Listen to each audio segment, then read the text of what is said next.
తెల్ల గోంగూరతో దోసకాయతో ఇలా పప్పు ఎప్పుడైనా చేశారా? ఈ కొత్త కాంబినేషన్ పప్పు చాలా రుచిగా ఉంటుంది. ఒక్కసారి చేస్తే మళ్ళీ మళ్ళీ ఇదే చేయాలనిపిస్తుంది. మరి ఆలస్యం చేయకుండా ఎలా చేయాలో చూద్దాం. ముందుగా ఒక బౌల్లోకి 1 కప్పు కందిపప్పును తీసుకోండి. ఇప్పుడు ఈ పప్పును వాటర్ వేసి 2-3 సార్లు శుభ్రంగా కడిగి తీసుకోండి. పప్పు ఇలా కడిగిన తర్వాత ఇందులోకి వాటర్ వేసి ఒక అరగంట పాటు నానబెట్టుకోండి. ఇలా మనం పప్పును నానబెట్టుకుంటే మనకు త్వరగా ఉడుకుతుంది.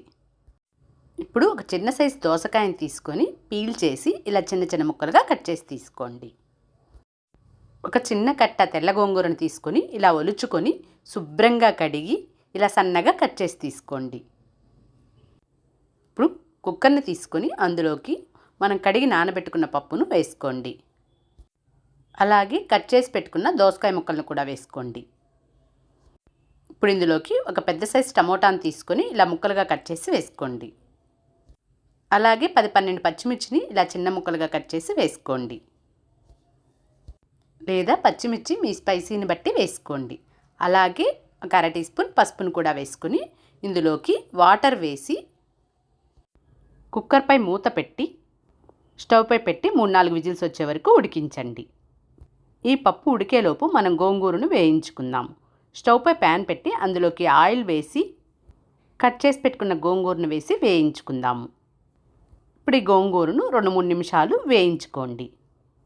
చూడండి, గోంగూర ఈ విధంగా వేగిన తర్వాత తీసి ఒక ప్లేట్లోకి ట్రాన్స్ఫర్ చేసుకోండి. చూడండి, ఇలా పప్పు 4 విజిల్స్ వచ్చిన తర్వాత స్టవ్ ఆఫ్ చేయండి. ఇప్పుడు పోపు కోసం ఇందాక మనం గోంగూర వేయించుకున్నాం కదా, అదే ప్యాన్లోకి కొద్దిగా ఆయిల్ని వేసుకోండి.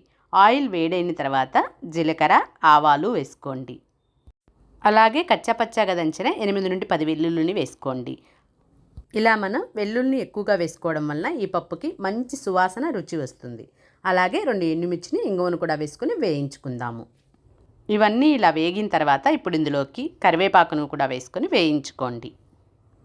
చూడండి, పోపంతా ఇలా వేగిన తర్వాత ఇప్పుడు ఇందులోకి ఒక మీడియం సైజు ఉల్లిపాయను తీసుకొని ఇలా చిన్న ముక్కలుగా కట్ చేసుకొని ఇందులో వేసుకొని ఉల్లిపాయ ముక్కలు గోల్డెన్ బ్రౌన్ కలర్లోకి వచ్చే వరకు వేయించుకోవాలి. చూడండి, ఉల్లిపాయ ముక్కలు ఈ విధంగా గోల్డెన్ బ్రౌన్ కలర్లోకి వచ్చాక స్టవ్ ఆఫ్ చేసి పక్కన పెట్టండి.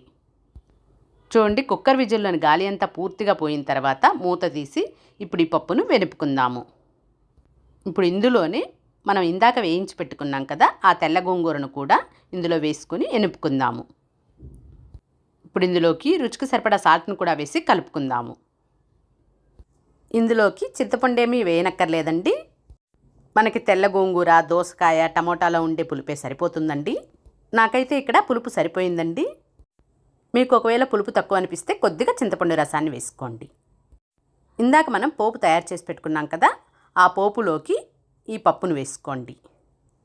స్టవ్ ఆన్ చేసి 1-2 నిమిషాలు ఈ పప్పును ఇలా కలుపుకోండి. చూడండి, మన తెల్ల గోంగూర దోసకాయ పప్పు ఎంత రుచిగా తయారైందో. వేడివేడి అన్నంలో కొద్దిగా నెయ్యి వేసుకుని తింటే అద్భుతంగా ఉంటుంది.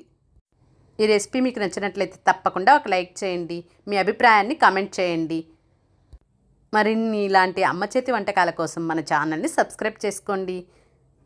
చూసినందుకు ధన్యవాదాలు.